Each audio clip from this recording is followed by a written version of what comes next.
პაროსა და მიკონოში ჯერ კიდევ იშუშებენ იარებს, რომლებიც მათ მიმდინარე კვირას უამინდობამ მიაყენა. ტურისტული ცენტრიდან, ნაოსიდან გავრცელებული კადრები განსხვავდებოდა იმ ფოტოებისგან, რომლებსაც დამსვენებლები სამახსოვროდ იღებენ. ეს უფრო 1 აპრილის სუთხუმრობას ჰგავდა.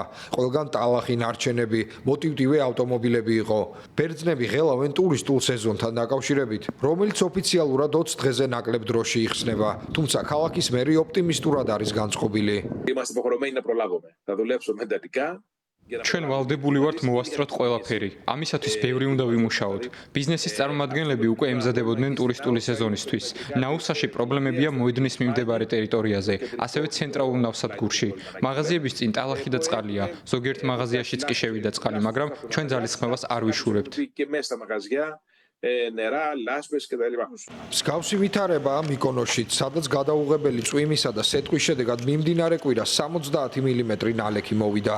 დაიტბორა კუნძულის დედაქალაქის ქუჩები, საცხოვრებელი სახლები და ავტომობილები. ქალაქის მერმა ხრისტოს ვერონიმ პაროსელი კოლეგის მსგავსად მიკონოშიც გამოაცხადა საგანგებო მდგომარეობა. ათენის ეროვნული ობსერვატორიის კვლევითი განყოფილების დირექტორმა ევრონიუსთან ისაუბრა ბუნებრივ ფენომენზე, რომელიც პაროსის ჩრდილოეთ ნაწილს უფრო შეეხო ვიდრე სამხრეთს. ობსერვატორიაში უჭირთ მოვლენების წინასწარ განჭვრეტა.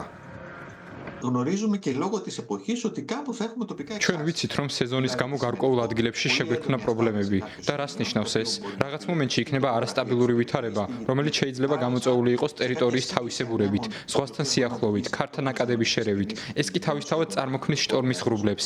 ასეთ დროს უხვი ნალექი მოდის ხოლმე. 4 შაბათს, შეიძლება 5 შაბათსაც, იყოს მსგავსი შემთხვევები და ქვეყნის უმეტეს ნაწილში მოვიდეს წვიმა, რომელიც გამოიწვევს ადგილობრივ პრობლემებს. შედეგების განსაზღვრა ძალიან რთულია.